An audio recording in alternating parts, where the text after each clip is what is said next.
दोस्तों नमस्कार। अगर हम आज दुनिया को देखते हैं तो अचानक बहुत कुछ तेजी से बदल रहा है और बदलने का कारण यह है कि हर देश अपने अपने हितों को साधने में लगा हुआ है। और दूसरी तरफ अगर हम ये देखें तो चारों तरफ से भारत पे दबाव बढ़ता दिख रहा है। इसको समझना बहुत जरूरी है। चीन के साथ पहले ही खटपट थी, फिर अमेरिका ने जब ट्रंप सरकार आई तो भारत पे दबाव बनाना शुरू किया।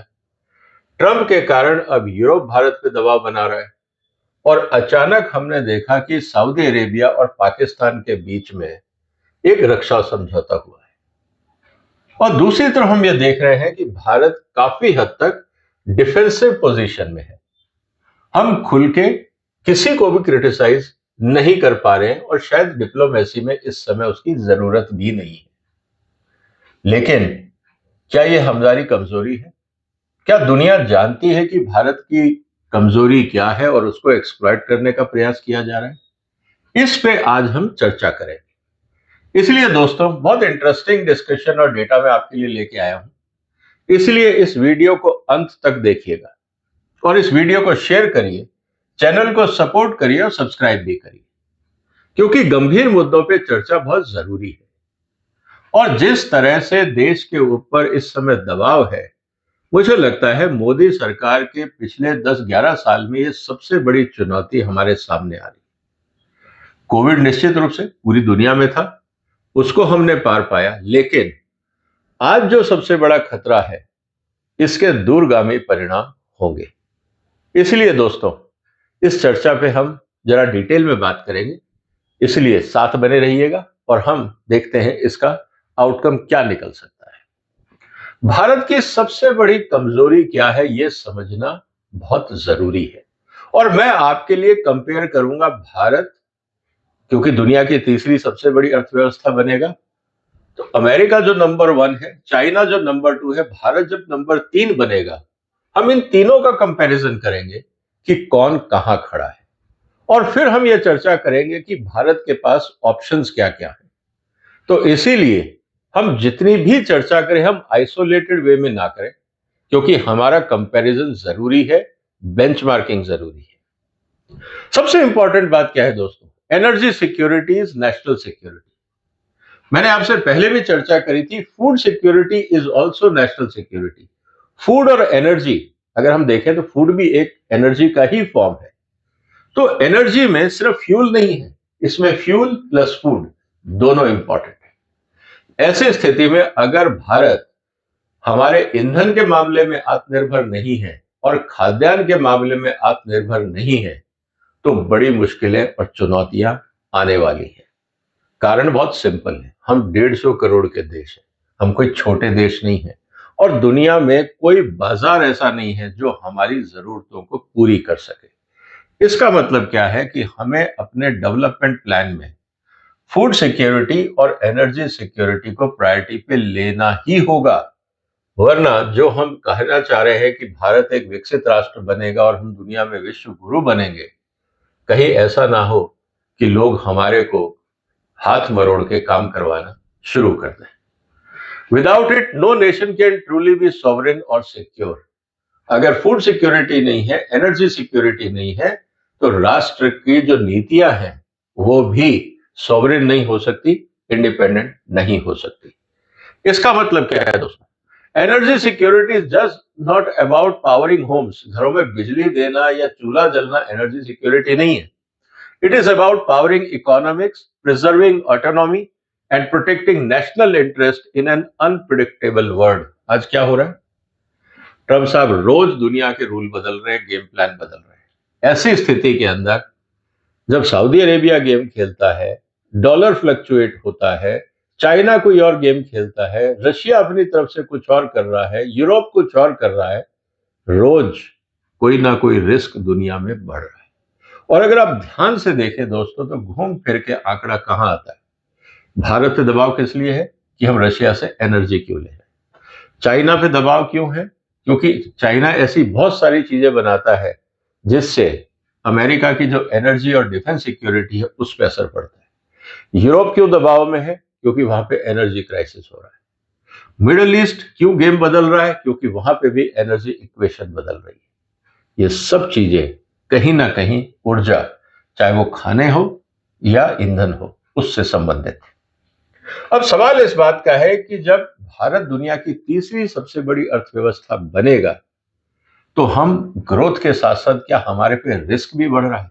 ये समझना बहुत जरूरी है दोस्तों। इसीलिए आज हम कंपैरिजन करेंगे इंडिया, चाइना और यूएस को लेकर, ताकि हमें यह पता रहे कि हम कहां खड़े हैं, और यह समझना बहुत जरूरी है। एनर्जी सिक्योरिटी की सबसे इंपॉर्टेंट चीज है, आज हम आत्मनिर्भर तो नहीं है एनर्जी में, तो डिपेंडेंस है। बाकी देशों की क्या स्थिति है, हम एक एक करके इसको भी समझ लेते हैं। इंडिया एक्सट्रीमली वल्नरेबल, हम 85% जो हमारी एनर्जी है वो हम आयात कर रहे हैं, और 50% जो हमारी नेचुरल गैस है वो हम आयात कर रहे हैं। इसका मतलब क्या है दोस्तों? अगर 10% भी शॉर्टेज होती है तो भारत में शॉर्टेज क्राइसिस हो जाएगा। चाइना कैसे मैनेज करता है? हमारे से बड़ी इकोनॉमी है, 72% तेल आयात करता है, हम 85 करते हैं, वो 72 करता है।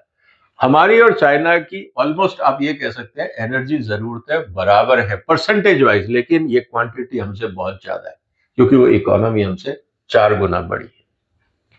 लेकिन इंटरेस्टिंग चीज क्या है, उन्होंने पाइपलाइन डाल रखी रशिया से और एलएनजी इंपोर्ट कर रहे हैं। यूएसए में सबसे बड़ी बात क्या है कि यूएसए एनर्जी सिक्योर, इसीलिए मिडिल ईस्ट की इंपॉर्टेंस अब कम हो गई है। आपने इराक वॉर के समय देखा, मिडिल ईस्ट में यूएस का दखल बहुत रहता था। जब से यूएस की डिपेंडेंसी मिडिल ईस्ट पे खत्म हुई है, आपने देखा है कि इजराइल लगातार मिडिल ईस्ट के ऊपर हावी होता रहा है, क्योंकि अब यूएस को मिडिल ईस्ट की जरूरत नहीं है, क्योंकि US is net energy exporter, और वही चाहता है कि आप रशिया से ना खरीदें, हमसे खरीदें। क्योंकि जब रशिया बाजार से बाहर हो जाएगा, अंतरराष्ट्रीय रेट बढ़ेंगे, अमेरिका को और फायदा होगा, और भारत की डिपेंडेंसी अमेरिका पे और बढ़ जाएगी। हम अमेरिका के चाहते हुए भी उसकी बात को इग्नोर नहीं कर पाएंगे, और यही ट्रंप की पूरी राजनीति है और खेल है। इसीलिए आप इस गेम को उस तरह से भी देखिए। इसका मतलब क्या है दोस्तों? India is the most import dependent, USA is the least, क्योंकि सेल्फ सफिशिएंट है। अब हम बात करते हैं कि कभी कोई ऐसी इमरजेंसी हो गई तो भारत कहां है? जो स्ट्रेटेजिक पेट्रोलियम रिजर्व्स है भारत में सिर्फ 10 दिन का है, चाइना में 90 दिन का है। स्टेट प्लस कमर्शियल यूटिलाइजेशन और ओईसीडी का नॉर्म्स भी यही है कि आप अपने आप को 90 दिन के लिए सिक्योर कर लीजिए। हम अभी 9 गुना कम है टेक्निकली। हम क्यों कम है? क्योंकि इसके लिए इंफ्रास्ट्रक्चर बनाना पड़ता है, और साथ ही साथ इसके लिए पैसा लगाना पड़ता है। हम क्या कर रहे हैं, भारत का जो बजट है, हम उसको राष्ट्र को आत्मनिर्भर बनाने की जगह हम फ्री बीज में पैसा बांट रहे हैं। साल में करीब 90 से 100 बिलियन डॉलर केंद्र और राज्य सरकारें मिलकर राजनीतिक महत्वाकांक्षा के लिए, चुनाव जीतने के लिए फ्री बीज बांटती है। 90 से 100 बिलियन डॉलर, अलग अलग स्कीमें चल रही हैं। अगर हम उनको ढंग से रैशनलाइज करें तो आधे में भी काम चल सकता है। लेकिन आपको अगर 5 किलो राशन हर एक व्यक्ति को देना और 80 करोड़ लोगों को देना है, तो ये सवाल खड़ा करता है कि ये पैसा क्या इन्वेस्ट करना जरूरी है? शायद हकीकत में नहीं, लेकिन राजनीतिक रूप से मजबूरी है। यूएस के पास 60 टू 90 डेज है, 700 मिलियन बैरल है, और सबसे बड़ी बात उनके पास अब अपने रिजर्व्स हैं, तो अलग से स्टॉक करने की भी जरूरत नहीं है। तो अगर हम कंक्लूड ये क्या करते हैं, India has a minimum buffer, where is China और यूएस ने अपने आप को शॉक से बचाने के लिए तैयारी कर ली है। तो यहां पे भी भारत की वल्नरेबिलिटी है। अब हम डोमेस्टिक रिसोर्स की बात करते हैं। इंडिया में अभी तक कोल जो बेस्ड हमारे पावर प्लांट है, 70% हमारी जो ऊर्जा है वो कोयले से आती है। प्रॉब्लम क्या है कि हमारे यहाँ लो क्वालिटी कोल है, और इसलिए हमें कोल का भी आयात करना पड़ता है कि मिक्स करके हम अपने जो पावर प्लांट्स हैं उसमें यूज कर सकें। चाइना भी काफी कोल का यूज करता है, टॉप प्रोड्यूसर है, और reduce is the import risk. तो हम यहाँ पे हमारे पास भी है, लेकिन क्वालिटी इश्यूज है। चाइना के पास क्वालिटी चैलेंजेस नहीं है, लेकिन वो भी कोल डिपेंडेंट है। अमेरिका में कोल की डिपेंडेंसी कम हो रही है क्योंकि डोमेस्टिक ऑयल जो सप्लाई है वो उनके पास है, गैस है और कोल भी है। इसका मतलब क्या है? इसका मतलब यह है कि हमारी जो कोल पे निर्भरता है वो क्राइसिस को ऐड करती है, क्योंकि हम दूसरी तरफ से क्लाइमेट चेंज की बात कर रहे हैं। हमें कोल प्लांट लगाने के लिए पैसे नहीं मिलते, सस्ते दरों पे हमें ब्याज नहीं मिलता, इसीलिए महंगा होता है। दूसरी तरफ यूएस के अंदर एबंडेंट है जो सिक्योरिटी है एनर्जी को लेकर, उस बात को। अब हम बात करते हैं अल्टरनेट सोर्सेज का, रिन्यूएबल एंड न्यूक्लियर सोर्सेज को लेकर। कोल अगर नहीं है सही रास्ता, तो अल्टरनेट क्या है? हम कह रहे हैं कि भारत ने अपने टारगेट पूरे कर लिए। अब ये भी तो देखें कि हम अपने टारगेट को लेकर बड़े उत्साहित हैं, बहुत अच्छी बात है। चाइना और यूएस कहाँ है रिन्यूएबल को लेकर, सोलर विंड पावर को लेकर, उसको भी समझते हैं। भारत ने 190 गीगावाट बिजली जो है नॉन कन्वेंशनल शुरू करी है। टारगेट है हमारा 500 गीगावाट बाय 2030। हमारे पास करीब न्यूक्लियर 23 रिएक्टर है। चाइना, हम जहां पे 190 पे हैं, उनके पास 1300 गीगावाट है। तो आप ये समझ लीजिए हमसे 6 गुना आगे है। इस बात को आप मानिए। सोलर विंड हाइड्रो और न्यूक्लियर के 55 प्लांट हैं, हमसे डबल से भी ज्यादा। इस बात को समझना होगा। तो हम जिस टारगेट को लेके बहुत उत्साहित हैं, सेलिब्रेट करते हैं, हम चाइना से 6 गुना पीछे हैं। उनकी इकोनॉमी हमसे 4 गुना आगे है, वो एनर्जी के मामले में हमसे 6 गुना आगे है। यूएस भी चाइना से पीछे है। 420 renewable, 93 nuclear reactor, largest capacity दुनिया में अगर कहीं न्यूक्लियर रिएक्टर्स की है तो वो अमेरिका में है। क्या भारत नहीं लगा सकता न्यूक्लियर रिएक्टर? लगा सकता है, लेकिन उसके लिए रिसोर्सेज चाहिए। लेकिन रिसोर्सेज तो हम फ्रीबीज में लगा रहे हैं, चुनाव जीतने में लगा रहे हैं, एनर्जी सिक्योरिटी में हम कहां लगा रहे हैं? और यही सबसे बड़ा खतरा देश के सामने है। इसका मतलब क्या है? China leads the renewable, US leads the nuclear, India is ambitious but lagging behind. अब चोकिंग पॉइंट क्या है? मान लीजिए कल को दुनिया में कोई आपदा आती है या विवाद होता है या कोई युद्ध होता है, तो मजबूरियां कहां है? भारत की सबसे बड़ी मजबूरी क्या है कि हमारा सारा माल जो आता है वो शिपिंग से आता है। तो हमारे यहाँ कोई पाइपलाइन नहीं है। तो हॉर्मुज है और बाकी जो वेज हैं, चाहे वो यमन का रास्ता देख लें, दुबई का रास्ता देख लें, कहीं और से देख लें, सब कुछ सी पे निर्भर है। इसके अलावा चाइना का मलाका डिलेमा है। 80% जो तेल है वो वहां से आता है। इसीलिए चाइना बार बार जो इंडियन ओशन है और बे ऑफ बंगाल में अपनी प्रेजेंस बढ़ा रहा है। इस बात को आप देखिएगा वहां पे और गल्फ में। ये क्यों चाइना सी के ऊपर फोकस कर रहा है? क्योंकि उसको अपना जो एनर्जी रूट है उसको सिक्योर करना है। क्योंकि कल को मान लीजिए वहां पे अमेरिका की पनडुब्बियां आके खड़ी हो जाती हैं या एयरक्राफ्ट कैरियर खड़ा हो जाता है और कहेगा कि यहां से चाइना का कोई शिप नहीं जाएगा, तो चाइना के लिए मुश्किल हो जाएगी। इसीलिए चाइना अपने आप को इंडियन ओशन और बे ऑफ बंगाल में मजबूत करने की कोशिश कर रहा है। इसका मतलब यह है कि 80% जो तेल है जो समुद्र के रास्ते से आता है, उसके ऊपर चाइना को खतरा दिखता है। यूएस को सबसे बड़ी बेनिफिट क्या है कि डोमेस्टिक प्रोडक्शन है, किसी तरह का खतरा नहीं है। और अगर एनर्जी चाहिए तो एक तरफ कनाडा है, दूसरी तरफ मैक्सिको है, उनकी जरूरतें पूरी हो जाएंगी। इसका मतलब है कि भारत और चाइना दोनों एक्सपोज्ड हैं इस रिस्क को लेकर। तो हम मिलकर काम क्यों नहीं कर सकते? वो मुश्किल अलग है, क्या कर सकते हैं? सो फॉरेन पॉलिसी लिवरेज क्या है? Import dependence reduces strategic autonomy. ये बात सही है, क्योंकि जब इसका सीधा सा कारण है, हमें यूएस, रशिया, ईरान, गल्फ, साथ ही साथ सऊदी, इन सबको लेके बैलेंस करना पड़ रहा है। इसलिए बहुत सारे जब लोगों ने कहा कि प्रधानमंत्री ने 15 अगस्त से लाल किले में रशिया को या प्रेसिडेंट ट्रंप को जवाब क्यों नहीं दिया, हम नहीं दे सकते। हमें बहुत संभल के चलना होगा, क्योंकि उनको पता है कि हमारी कमजोरियां क्या है और हमें भी पता है हमारी कमजोरियां क्या है। इसीलिए हम खुल के शोर नहीं मचा सकते। दूसरी तरफ चाइना ने बहुत स्मार्ट काम किया है। उसने क्या किया कि जो उसकी कमजोरी थी उसको उसने स्ट्रेंथ के रूप में यूज किया। हम लोगों ने नहीं किया। हम आज भी ये गलती कर। मैंने एक पेपर बना के भारत सरकार को दिया था दोस्तों, उसका मैंने टाइटल दिया था पल्सेस डिप्लोमेसी। हमें पता है कि हम दालें आयात करेंगे और अफ्रीका के बहुत सारे देश दालें उगा सकते हैं, लेकिन उनके पास बाजार नहीं है। मैंने भारत सरकार को पेपर कहा था कि पल्सेस डिप्लोमेसी पे आप काम करिए, इन सब देशों को ये कहिए कि हम आपके साथ लॉन्ग टर्म अरेंजमेंट चाहते हैं, हम आपसे 5 lakh ton, 10 lakh ton, 1 million ton, क्योंकि 3-4 मिलियन टन तो हमें वैसे लेना ही लेना है। लेकिन हम लोगों ने बड़ी विचित्र स्थिति बना ली कि हम अगर अपने किसानों को एश्योरेंस नहीं दे सकते तो विदेश को कैसे दें। डोमेस्टिक पॉलिटिक्स को हम इंटरनेशनल डिप्लोमेसी में हर जगह घुसेने की कोशिश करेंगे दोस्तों, तो हम कुछ नहीं कर पाए। मैंने ये उनसे कहा था भारत सरकार को उस पेपर में, ये करीब आज नहीं, मैं 15 साल पहले की बात कर रहा हूं, जिस समय यूपीए की सरकार थी, कि आप पल्सेस डिप्लोमेसी पे काम करिए। आपके कम से कम 25-30 अफ्रीकन देश आपके साथ जुड़ जाएंगे, क्योंकि उनके किसानों का भविष्य भारत के बाजार से जुड़ जाएगा।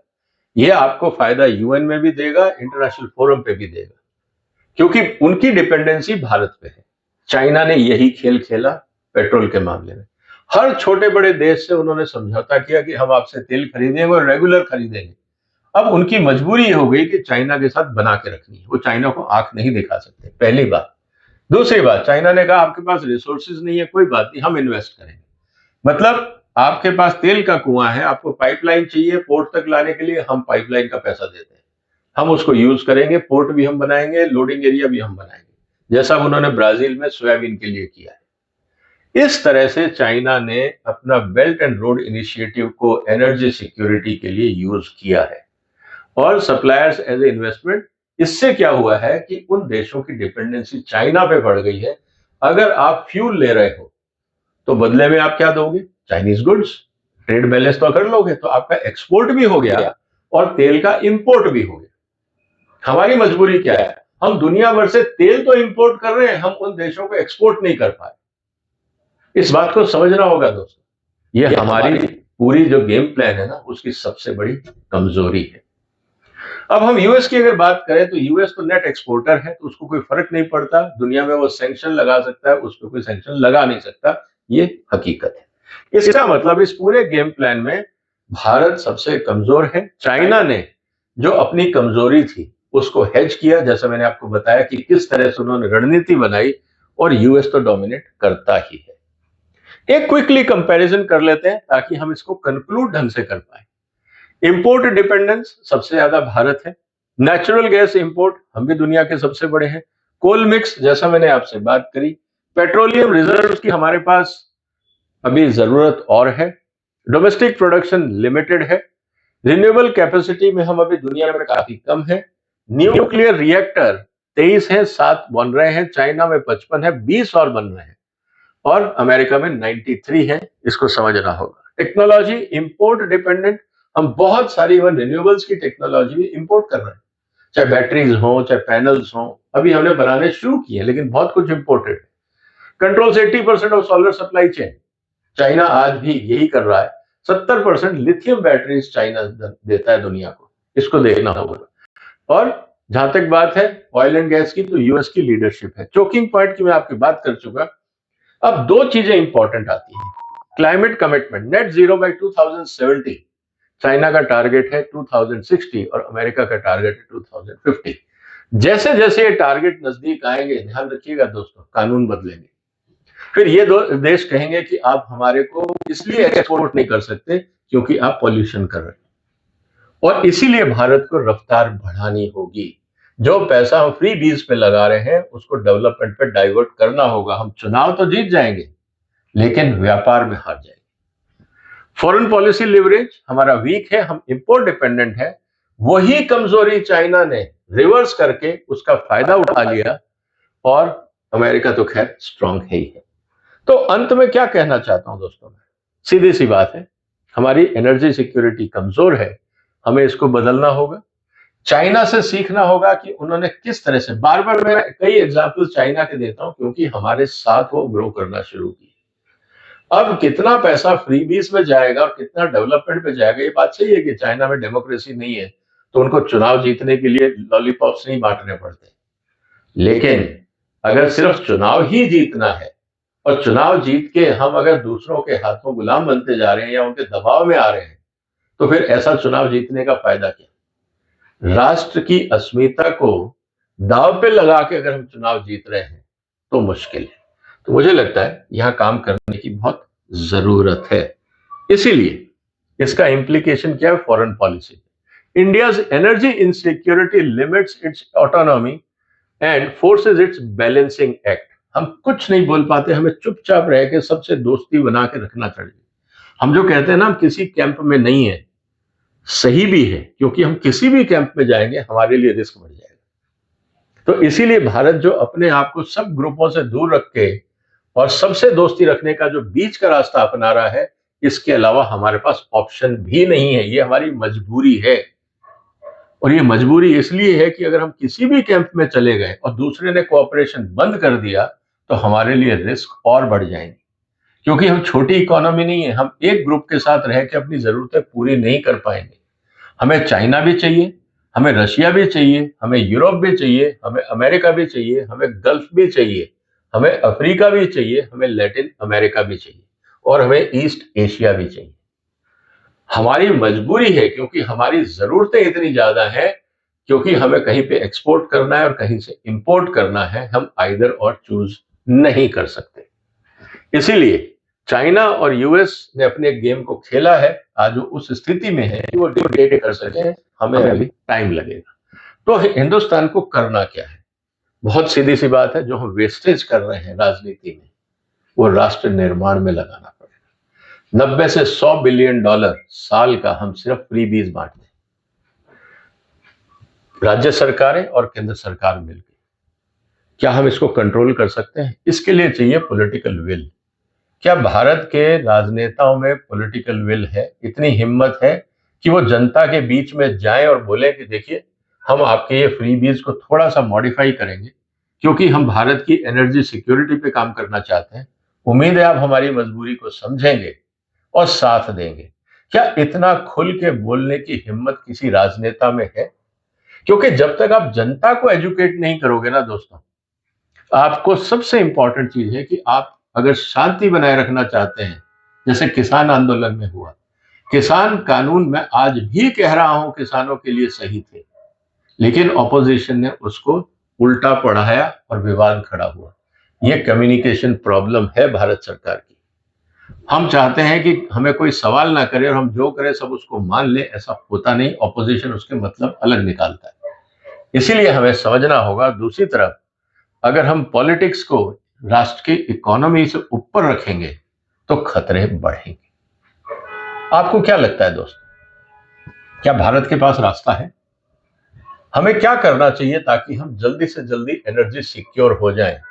क्योंकि अगर हम एनर्जी सिक्योर नहीं हुए तो फूड सिक्योर भी नहीं हो पाएंगे। जब हम एनर्जी सिक्योर नहीं है, फूड सिक्योर नहीं है, टेक्नोलॉजी पे हम आत्मनिर्भर नहीं है, हम सॉफ्टवेयर दुनिया से खरीद रहे हैं, कहने को हम बहुत एक्सपोर्ट कर रहे हैं, लेकिन जितने हमारे ऑफिसेज में सॉफ्टवेयर चलते हैं वो सब विदेशी है। हम आत्मनिर्भरता की बात तो करते हैं, लेकिन हम उसी सॉफ्टवेयर पे बैठ के और उन्हीं कैमरों के आगे आत्मनिर्भरता की बात करते हैं जो सब विदेशी है।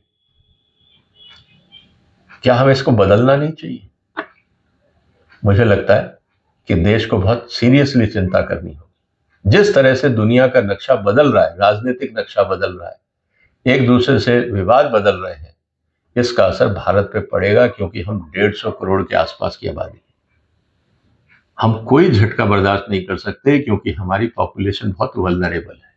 हम हाई पर कैपिटा इनकम की ग्रोथ के लोग नहीं है कि झटका झेल लेंगे। इसीलिए हम एक तरफ अमेरिका का दबाव झेल रहे हैं क्योंकि हमें सस्ती एनर्जी रशिया से मिल रही है।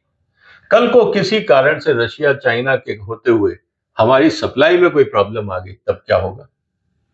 यूरोप से हमने बनाई नहीं, अमेरिका हमारे खिलाफ खड़ा हो गया, मिडिल ईस्ट में सऊदी अरेबिया पाकिस्तान से हाथ मिला रहा है, और मान लीजिए कल को कोई भारत ने फिर पाकिस्तान पे आक्रमण किया और सऊदी अरेबिया ने अगर सैंक्शन लगा दिए, जिस तरह से वो कह रहे हैं कि हम एक दूसरे का साथ देंगे, तब क्या होगा? सोचने वाली बात है। आपको क्या लगता है दोस्तों? जो भी आपके विचार हैं कमेंट बॉक्स में लिखिए, इस वीडियो को शेयर करिए, इस चैनल को सपोर्ट करिए, सब्सक्राइब करिए। फिर मुलाकात होगी एक और महत्वपूर्ण मुद्दे के साथ। तब तक अपना ध्यान रखिएगा। फिलहाल वंदे मातरम।